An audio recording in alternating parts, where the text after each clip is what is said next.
শান্ত সবুজ ঘেরা গ্রামের নাম ছিল শান্তিপুর। এই গ্রামে মুসলিম, হিন্দু ও খ্রিস্টান সব ধর্মের মানুষ শান্তিতে বসবাস করত।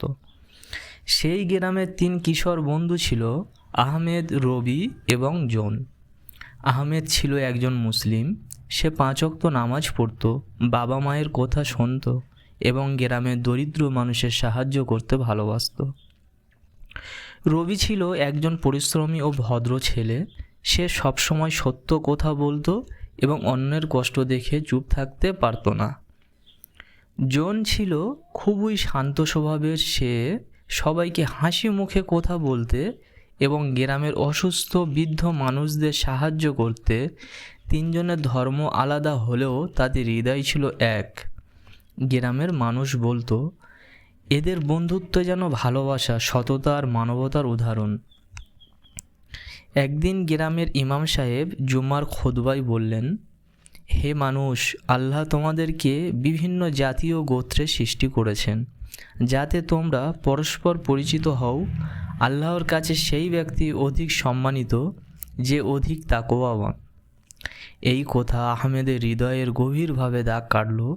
সে বন্ধুদের বলল, আমরা সবাই আল্লাহর সৃষ্টি, তাই মানুষের সঙ্গে ভালো আচরণ করাই আমাদের দায়িত্ব। রবি ও জন এতে সম্মত হলো। কয়েকদিন পর খবর এলো, পাশের গ্রামের এক বৃদ্ধ নৌকায় করে বাজারে যেতে গিয়ে নিখোঁজ হয়ে গেছেন। গ্রামের মানুষ উদ্বিগ্ন হয়ে পড়ল। আহমেদ বলল, চলো আমরা তাকে খুঁজতে যাই। একজন মানুষের জীবন বাঁচানো অনেক বড় কাজ। 3 বন্ধু একটি ছোট নৌকা নিয়ে নদীর দিকে রওনা দিল। আকাশ তখন ধীরে ধীরে কালো মেঘে ঢেকে যাচ্ছে। দূরে বজ্রের শব্দ শোনা যাচ্ছে। তারা বুঝতে পারছিল না সামনে তাদের জন্য কি অপেক্ষা করছে। ঝড়ের রাতে কঠিন পরীক্ষা। আকাশ ধীরে ধীরে কালো মেঘে ঢেকে গেল। নদীর শান্ত পানি মুহূর্তের মধ্যে উতাল হয়ে উঠল। প্রচণ্ড বাতাসে নৌকাটি দুলতে শুরু করলো। মাঝি চিৎকার করে বলল, সবাই সাবধানে বসুন, কেউ দাঁড়াবেন না। আল্লাহ ভরসা, আমরা তীরে পৌঁছানোর চেষ্টা করছি। আহমেদ মনে মনে দোয়া পড়তে লাগলো, হে আল্লাহ, আমাদের সবাইকে নিরাপদে রক্ষা করুন। রবি নৌকার দড়ি শক্ত করে ধরে রাখলো যাতে কেউ পানিতে পড়ে না যায়। জেন ভীত সন্তুষ্ট শিশুদের শান্ত করতে লাগলো। সে বলল, ভয় পেও না, আমরা সবাই একসঙ্গে আছি। হঠাৎ একটি বিশাল ঢেউ এসে নৌকায় আঘাত করলো। সবাই চিৎকার করে উঠল। নৌকার এক কোণে বসে থাকা বৃদ্ধ লোকটি ভারসাম্য হারিয়ে নদীতে পড়ে গেলেন। মাঝি হতবাক হয়ে গেল। কেউ যদি এখন পানিতে নামে, তার নিজের জীবনও বিপদে পড়বে। আহমেদ এক মুহূর্ত দেরি করল না। সে বলল, একজন মানুষের জীবন বাঁচানো আমাদের সবার দায়িত্ব। রবি বলল, আমি তোমার সঙ্গে আছি। জন দ্রুত একটি মোটা দড়ি নিয়ে এলো। সে বলল, আমি দড়ি ধরে রাখছি, তোমরা সাবধানে যাও। আহমেদ ও রবি নদীতে নেমে অনেক কষ্টে বৃদ্ধের হাত ধরল। প্রবল স্রোত তাদের ভাসিয়ে নিয়ে যেতে চাইছিল, কিন্তু জন শক্ত করে দড়ি ধরে রাখলো। অনেক চেষ্টা করার পর তারা বৃদ্ধকে আবার নৌকায় তুলতে সক্ষম হলো। বৃদ্ধ লোকটি কাঁপছিল। আহমেদ নিজের গায়ের চাদর খুলে তাকে জড়িয়ে দিল। রবি পানির বোতল এগিয়ে দিল। জন বলল, চাচা, আপনি চিন্তা করবেন না, আমরা আছি।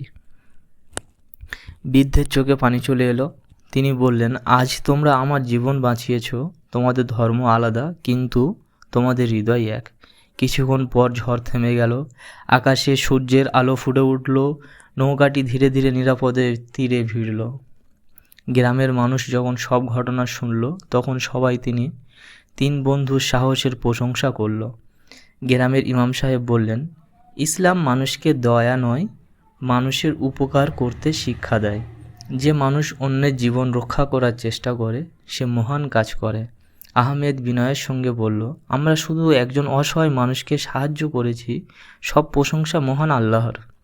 সেদিন থেকে গ্রামের মানুষ আরও বেশি ঐক্য ও পারস্পরিক সহযোগিতায় গুরুত্ব বুঝতে শুরু করলো। গ্রামের রহস্যময় আগুন এবং 3 বন্ধুর নতুন পরীক্ষা। 3 ধর্মের 3 বন্ধু। গ্রামে রহস্যময় আগুন লাগার পরদিন সকালে শান্তিপুর গ্রামে হঠাৎ হইচই শুরু হয়ে গেল। একজন চিৎকার করে বলল, আগুন আগুন, গ্রামের দক্ষিণ পাড়ায় আগুন লেগেছে। আহমেদ, রবি ও জন কোনো দেরি না করে ঘটনাস্থলের দিকে দৌড়ে গেল। দেখলো একটি ছোট্ট কুঁড়ে ঘরে আগুন জ্বলছে। ঘরের মালিক ছিলেন এক দরিদ্র বৃদ্ধ। তিনি কাঁদতে কাঁদতে বলছিলেন, আমার নাতনি ঘরের ভিতরে, কেউ ওকে বাঁচাও। চারিদিকে সবাই ভয় পেয়ে দাঁড়িয়েছিল। আগুন এতটাই ভয়ঙ্কর যে কেউ ভেতরে যাওয়ার সাহস পাচ্ছিল না। আহমেদ বলল, জীবন বাঁচানো সবচেয়ে বড় দায়িত্ব, আমরা চেষ্টা করব। রবি দ্রুত পাশের কুয়া থেকে পানি আনতে শুরু করলো। জন গ্রামের লোকদের নিয়ে একটি পানির সারি তৈরি করলো, যাতে একের পর এক বালতি পৌঁছানো যায়। আহমেদ ভেজা কম্বল গায়ে জড়িয়ে ঘরের ভিতরে ঢুকে পড়ল। ঘন ধোঁয়ার কিছুই দেখা যাচ্ছিল না। সে বারবার ডাকতে লাগলো, বাবু তুমি কোথায়?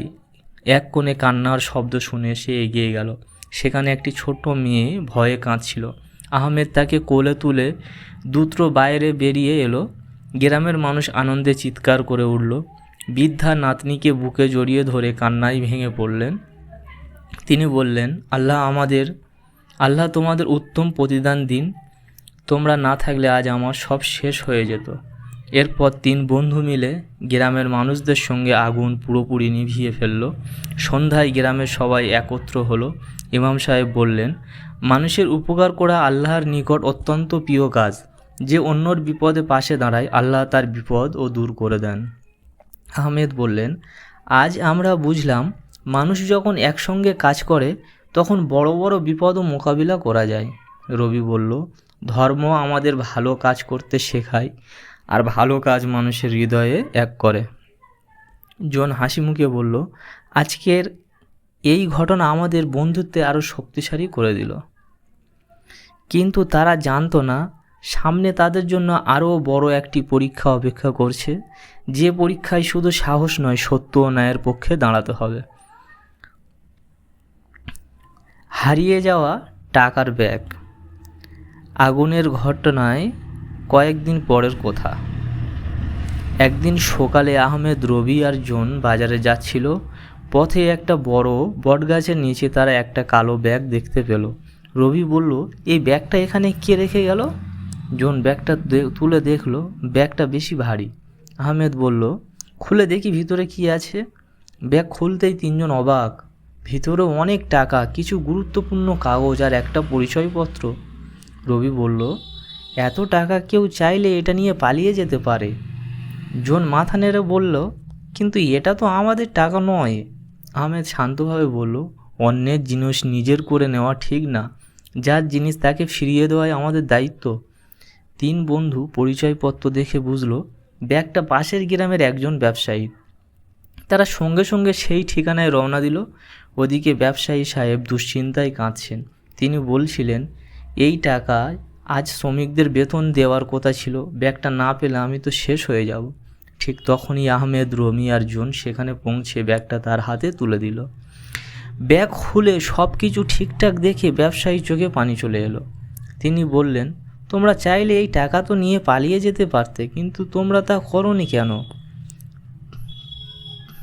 তিনি 3 বন্ধুকে পুরস্কার হিসেবে টাকা দিতে চাইলেন। আহমেদ হেসে বলল, আমরা পুরস্কারের জন্য এটা করিনি, একজন মানুষের কষ্ট কমানোর জন্য করেছি। রবিও বলল, সত্যর পথে থাকাই সবচেয়ে বড় পুরস্কার। জন বলল, আজ আপনি খুশি, এটাই আমাদের আনন্দ। ব্যবসায়ী পর সবার সামনে বললেন, ধর্ম আলাদা হতে পারে, কিন্তু ভালো মানুষ হওয়াটাই সবচেয়ে বড় পরিচয়। আজ এই 3 ছেলেই সেটাই প্রমাণ করেছে। সেদিন গ্রামের মানুষ 3 বন্ধুকে অনেক দোয়া ও আশীর্বাদ করলো, কিন্তু কিছু মানুষ তাদের এই জনপ্রিয়তা সহ করতে পারছিল না। একজন লোভী লোক মনে মনে ঠিক করলে এই 3 বন্ধুর বিরুদ্ধে মিথ্যা অপবাদ ছড়াবে। মিথ্যা অপবাদ ও সত্যর জয়। কয়েকদিন ধরে গ্রামে সবাই শুধু 3 বন্ধুর কথাই বলছিল, কিন্তু গ্রামের এক লোভী মানুষ, রঘু বলে নাম, এটা মোটেও সহ করতে পারছিল না। সে মনে মনে বলল, এদের এত সম্মান আমি আর দেখতে পারছি না। এমন একটা কাজ করব যাতে সবাই এদের ঘৃণা করে।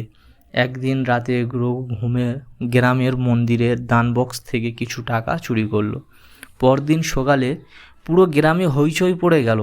রঘু সুযোগ বুঝে বলল, কাল রাতে আমি আহমেদ, রবি আর জনকে এই দিকে ঘোরাঘুরি করতে দেখেছি, আমার তো ওদের উপরেই সন্দেহ হচ্ছে। কিছু মানুষ রঘুর কথা বিশ্বাস করে ফেলল। গ্রামের মোড়ে 3 বন্ধুকে ডেকে আনা হলো। একজন বলল, তোমরা কি সত্যি চুরি করেছো? আহমেদ শান্ত গলায় বলল, না, আমরা জীবনে কখনো চুরি করিনি। রবি বলল, মিথ্যা অভিযোগে আমরা ভয় পাই না, সত্য একদিন না একদিন প্রকাশ হবেই। জন বলল, আপনারা চাইলে পুরো বিষয়টা ভালোভাবে তদন্ত করুন। গ্রামের প্রধান সবাইকে শান্ত হতে বললেন। ঠিক তখনই এক ছোট ছেলে দৌড়ে এসে বলল, আমি সব দেখেছি। রাতে রঘু কাকাই মন্দিরের ভিতরে ঢুকেছিল, তারপর একটা ব্যাগ নিয়ে বেরিয়ে যায়। রঘুর মুখ ফ্যাকাশা হয়ে গেল। গ্রামের কয়েকজন লোক তার বাড়িতে গিয়ে খুঁজে দেখল সত্যি চুরি হওয়া টাকাগুলো সেখানে লুকিয়ে রাখা ছিল। সবাই অবাক। রঘু মাথা নিচু করে কাঁদতে লাগলো। সে বলল, আমি ভুল করেছি, ওদের সম্মান দেখে হিংসা হয়েছিল, তাই মিথ্যা অপবাদ দিয়েছি, আমাকে ক্ষমা করে দিন। গ্রামের সবাই 3 বন্ধুর দিকে তাকালো। অনেকে ভাবছিল এবার হয়তো তারা রঘুকে কঠিন শাস্তি দিতে বলবে, কিন্তু আহমেদ বলল, ভুল করলে শাস্তি হবে, তবে যদি সে সত্যি অনুতপ্ত হয় তাহলে তাকে ভালো মানুষ হওয়ার সুযোগ দিতেও হবে। রবি বললেন, ঘৃণা দিয়ে ঘৃণা শেষ হয় না, ভালো কাজ দিয়েই মানুষ বদলায়। জন হেসে বললেন, আজ থেকে নতুনভাবে জীবন শুরু করুন। রঘুর চোখে পানি চলে এলো। সে 3 বন্ধুর পায়ে ছুঁয়ে বলল, আজ তোমরাই আমাকে সবচেয়ে বড় শিক্ষা দিলে। সেদিন গ্রামের সবাই বুঝতে পারল, সত্যকে কিছুদিন চাপা রাখা গেলেও একদিন না একদিন সত্য প্রকাশ পায়। কিন্তু এরপর গ্রামের ওপর নেমে এলো আরও বড় বিপদ। কয়েকদিন পর টানা বৃষ্টিতে নদীর পানি বেড়ে গেল আর শুরু হলো ভয়াবহ বন্যা।